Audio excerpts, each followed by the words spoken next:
Do you ever feel like you're just floating through life?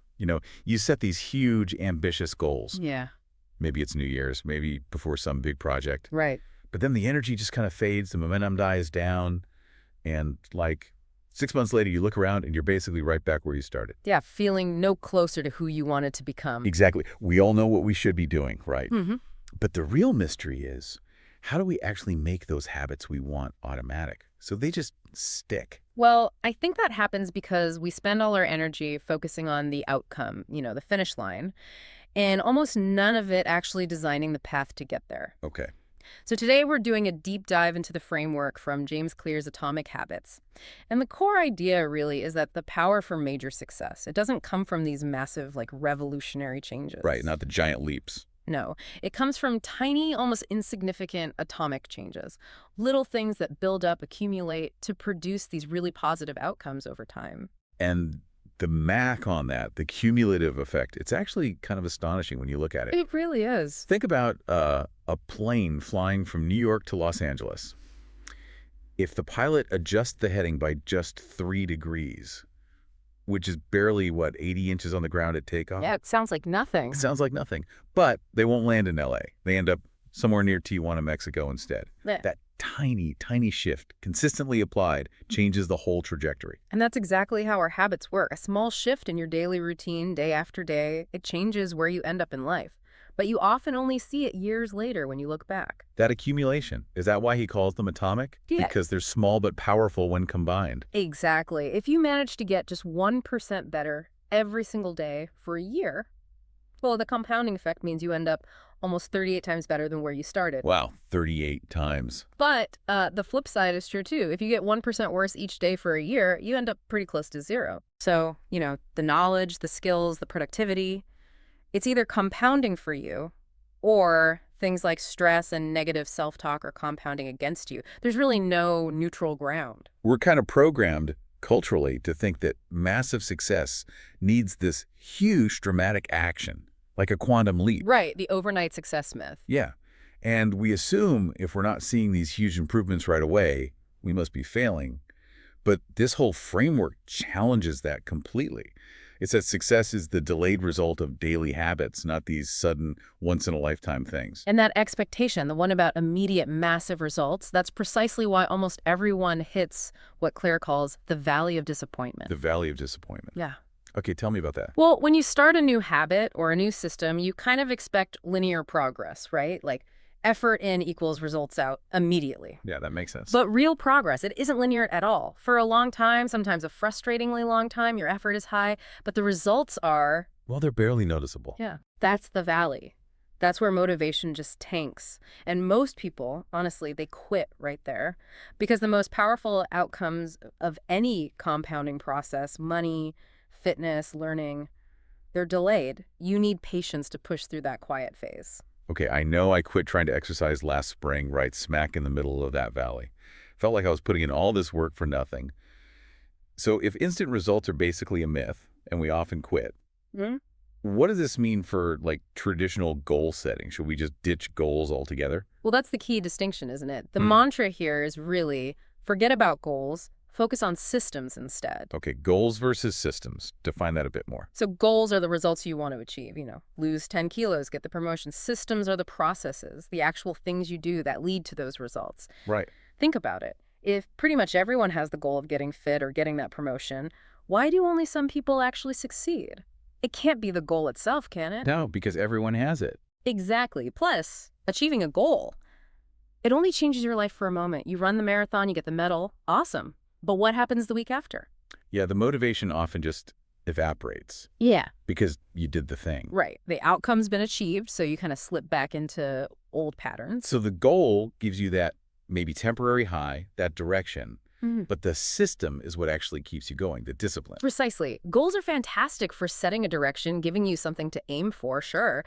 But the daily system, the process, that's the only way to make real, sustained progress. Okay, so systems are the answer. Where do we even start building one? Because when I try to change a habit and fail, my first thought is always, ugh, I just don't have enough willpower. I blame myself. We all do that. But the argument here is that the problem isn't really you, it's that you're using the wrong system or maybe focusing on the wrong level of change. Level of change. Yeah, think of 3 layers. There's outcomes, the results, like losing weight. There's process, what you actually do, like going to the gym. And then there's the deepest layer, identity, what you believe about yourself. Identity. Okay. And what's fascinating is that almost everyone, probably us included in the past, starts at the top layer, the outcome. I want to lose 10 kilograms. Oh, But the most powerful, the most lasting way to change behavior, it's to focus on the person you want to become, the identity. The behavior change actually follows the identity change. huh. But changing your fundamental identity, I mean, that sounds incredibly hard. I can decide I want to write a book. That's easy. But how do I just become a writer? That feels like this massive psychological leap. It does feel huge, but the shift in practice is actually pretty subtle. You don't change your identity by making some grand announcement. You change it through small actions. Each action is like casting a vote for the type of person you want to be. Casting a vote. I like that. Yeah, so the goal isn't just write a book. The real goal is to become the type of person who writes every day. The goal isn't run a marathon, it's become a runner. Okay. And every single time you do the behavior, no matter how small, write one paragraph, go for a 5-minute run, you're casting a vote. You're affirming that identity. I see. So when that desired identity becomes part of how you see yourself, like I am a runner, I am a coder, I am someone who's good with money, then the behaviors just kind of align. Exactly. They align with that self-perception. Every time you show up for that workout, you are an athlete. That little act of self-affirmation reinforces the identity, and it makes the hard work feel, well, necessary, part of who you are, not just optional. Okay, that makes sense.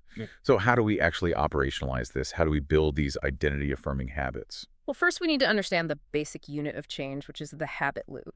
A habit, fundamentally, is just the brain's way of solving recurring problems with minimum effort. It automates things, and it works as this continuous feedback loop. There's a cue, which triggers a craving, which leads to a response, which delivers a reward. Cue, craving, response, reward. And we see that loop everywhere with bad habits, right? Like, my mind goes blank while working. That's the cue. Yep. I crave relief from that frustration or boredom craving, grab my phone and check social media response. Yeah. And, temporary relief reward. Exactly. And that loop reinforces itself instantly. Next thing you know, that little mind blank cost you 20 minutes of focused work. Been there many times. So if that loop is always running, we need a system to kind of hijack it or reprogram it for good habits. And that's where the 4 laws of behavior change come in. 4 laws. Okay. Yeah, these are basically 4 simple rules designed to help you build good habits and break bad ones. They target different parts of that habit loop. The laws are make it obvious, make it attractive, make it easy, and make it satisfying. Obvious, attractive, easy, satisfying. Got it. Let's start with law 1, make it obvious. Right. So the first step, like Carl Jung and others have said, is basically making the unconscious conscious. You got to know what you're actually doing first. How do you do that? He suggests using a habit scorecard. Literally, just write down everything you do in a typical day from waking up to sleeping. Then label each one positive, plus, negative, or neutral. Okay, just pure observation first. No judgment, just awareness. Exactly. You have to see the patterns before you can change them. Then, once you're aware, you tackle the big problem of vagueness. Vagueness is a motivation killer. Yeah, like saying, I'll exercise more. What does that even mean? Precisely. So instead of, I'll read more, you use what's called an implementation intention. It's a formula. I will behavior at time and location. Specificity. Total specificity. So I will read a book for 15 minutes daily at 6 a.m. in the spare bedroom. That specificity is like a blueprint for your brain. It knows exactly what to do, when, and where. I love that clarity. But what if you don't have a clear time slot? Like your schedule is unpredictable. That's where habit stacking comes in.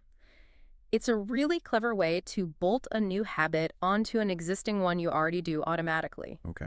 The formula is, after current habit, I will new habit. So for example, after I pour my first cup of coffee in the morning, I will meditate for 1 minute. The coffee is the cue you already have locked in. So you leverage an existing automatic trigger. Smart. Yeah. And this leads right into environment design because, honestly, motivation is overrated. Your environment, the space around you, is like this invisible hand constantly shaping your behavior. So make the cues for good habits obvious in your environment. Exactly. Leave your running shoes right by the door. Put a bowl of fruit on the counter instead of cookies. Make the good choices the easiest, most visible ones. And for bad habits, make them invisible. Hide the junk food. Delete the distracting apps. Put the junk food in the back of the pantry on the highest shelf. Delete the apps from your home screen so you have to actively search for them. Increase the friction. What about that one space, one use idea? That feels kind of rigid, especially if you live in a small place. Like, my couch is my office and my relaxation spot. Yeah, that can be tough, but it's more about the principle of association. Even if you can't have physically separate rooms, you can create mental zones. Maybe the left side of the couch is for work, the right side is strictly for relaxing. Okay. Or your kitchen table is only for eating or working, never for just scrolling your phone. By consistently linking the space to the activity, you train your brain, okay, in this spot, I do this thing. It reduces that mental effort of deciding what to do. Makes sense. Okay, law 2. Make it attractive. This is about the craving part of the loop, right? Yeah. And dopamine. Exactly. Right. And here's a really crucial point about dopamine. It's not just about the pleasure you get from doing something. It's often more about the anticipation of pleasure, the craving itself. The buildup. Yeah.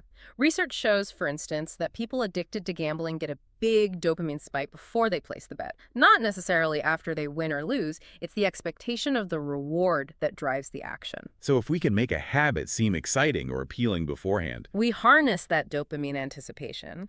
And one way to do that is temptation bundling. Temptation bundling. Sounds fun. It kind of is. You basically pair an action you need to do with an action you want to do. It uses something called pre-max principle, basically. Yeah. A more probable behavior reinforces a less probable one. Give me an example. Okay. Say you need to fold the laundry, but you want to listen to your favorite podcast. So you make a rule. No. You only get to listen to the podcast while you're folding laundry. Linking the chore with the treat. I like it. Exactly. Or you only get to watch your favorite Netflix show while you're on the treadmill. Okay.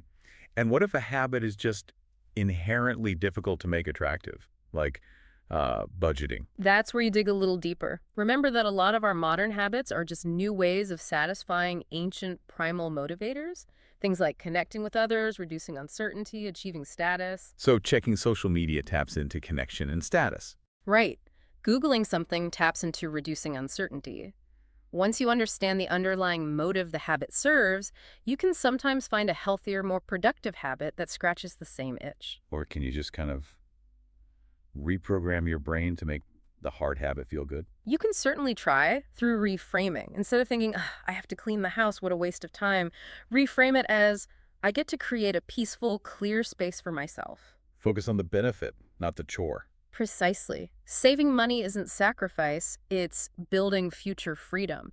You highlight the positive outcomes, the benefits that you anticipate, making it feel more attractive. Okay, shifting perspective. That brings us to law 3.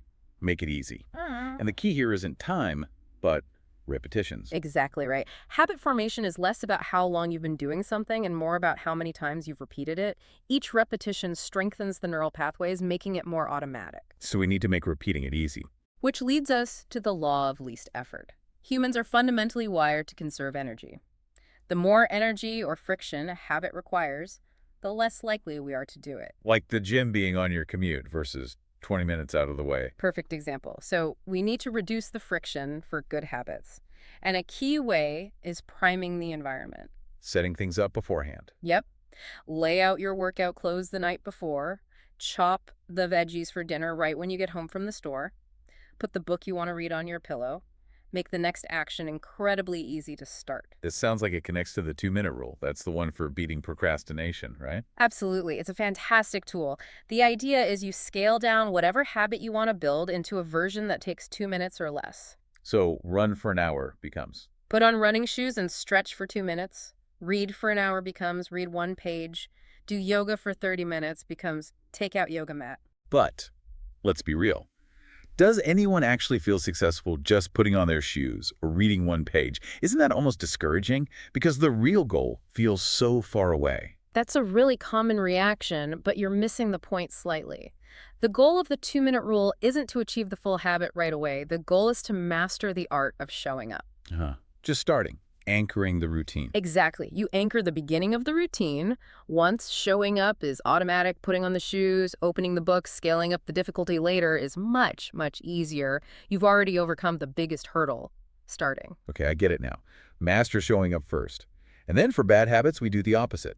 Increase friction. Dramatically increase friction. Make the bad habit as impractical as possible. Unplug the TV after using it and put the remote in another room. Leave your credit cards frozen in a block of ice if you have to. Uh-huh. Maybe not ice, but yeah.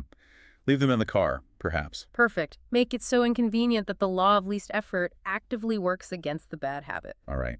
Last law. Law 4. Make it satisfying. You said this closes the loop. Yes, this is crucial because it deals with the reward phase. The cardinal rule of behavior change is simple. What is immediately rewarded is repeated. What is immediately punished is avoided. But good habits often have delayed rewards, right? Like working out today doesn't make you fit tomorrow. Exactly. That's the problem. So we need to find ways to inject some small, immediate pleasure or satisfaction into the process of doing good habits. The feeling of success, even in a tiny way, is vital. How do we manufacture that feeling? One great way is through visual measures of progress. Simple things, like moving a paperclip or a marble from one jar to another each time you complete a task. Oh, like a visual done pile. Yeah. Or using a habit tracker, just putting an X on the calendar each day you do your habit. Seeing that chain grow provides a little hit of satisfaction. It confirms you cast that vote for your identity today. That makes sense. Seeing the streak builds momentum. But what happens when you inevitably miss a day? Life happens. It absolutely does. Nobody's perfect. The key isn't to never miss, it's to get back on track quickly. The crucial rule here is never miss twice. Never miss twice. Why is that so important? Because one missed day is an accident. 2 missed days is the beginning of a new negative habit. It's often better to do a scaled-down version like 10 sit-ups instead of the full workout than to skip entirely. As Clear says, lost days hurt you more than successful days help you. Breaking the chain is dangerous. Okay, never miss twice. Got it. Yeah. And for breaking bad habits, we make them unsatisfying. Immediately unsatisfying. You need to introduce some form of immediate pain or consequence. This is where having an accountability partner is gold. Someone to report to. Yep. Or even better, create a habit contract. This could be verbal or written. You commit to a specific consequence if you fail. Like what? Like you owe your partner $10 every time you check social media during your focused work block. Or you have to do 20 push-ups if you skip your morning walk. The consequence has to be immediate and just painful enough to make you think twice before doing the bad habit. It short-circuits that reward loop. Okay, so you add immediate pain to the bad habit, just like you add immediate satisfaction to the good one. You got it. Let's pull this all together. Can we walk through how these laws worked in practice for, say, building a workout habit, using the examples in the book? Sure. So building the positive workout habit. Law 1, make it obvious. They used an implementation intention. I will work out at 6 a.m. in the living room, and they prime the environment. Shoes, mat, clothes laid out the night before. Okay, law 2, make it attractive. Temptation bundling. They only listened to a favorite podcast while exercising, and they reframed it. Not, I have to work out, but I get to build strength and feel good. Nice. Law 3, make it easy. Heavy reliance on the 2-minute rule, especially at the start. Just put on the clothes, maybe do a couple of stretches, focus on showing up. Also, reducing friction, maybe working out before checking the phone so you don't get sucked in. And law 4, make it satisfying. Visual tracking, crossing the day off on a calendar, maybe texting an accountability partner after the workout was done. That immediate confirmation. Okay, that makes sense for building a good habit. Now, let's flip it. Breaking a bad habit, like mindlessly scrolling social media. Right. Law 1, inverted. Make it invisible. They deleted the apps from the phone, forcing login through a browser, adding that friction. Removing the immediate cue. Law 2, make it unattractive. Reframing, associating scrolling with negative things. Thinking scrolling is for people who waste time, or this isn't helping me become who I want to be. Tying it to a negative identity. Okay, law 3, make it difficult. Increasing friction dramatically. Leaving the phone in a different room during work hours. Making it a real effort to even access it. The path of least resistance that comes doing the work. And law 4, make it unsatisfying, the crucial one. Accountability partner and the habit contract. The $10 fine, payable immediately if caught scrolling during work time. That small, instant financial sting makes the behavior painful right away. Wow. When you lay it out like that, using all four laws, it seems like a really robust system for engineering behavior. It really is.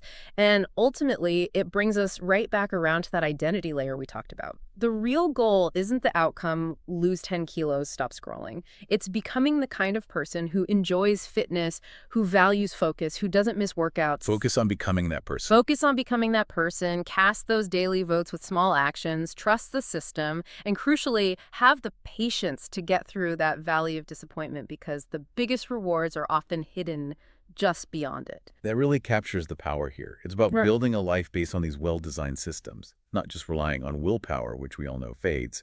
And it's structured through those four simple laws. Make it obvious, attractive, easy, and satisfying. So maybe the final thought for everyone listening is this. Take a look at your day.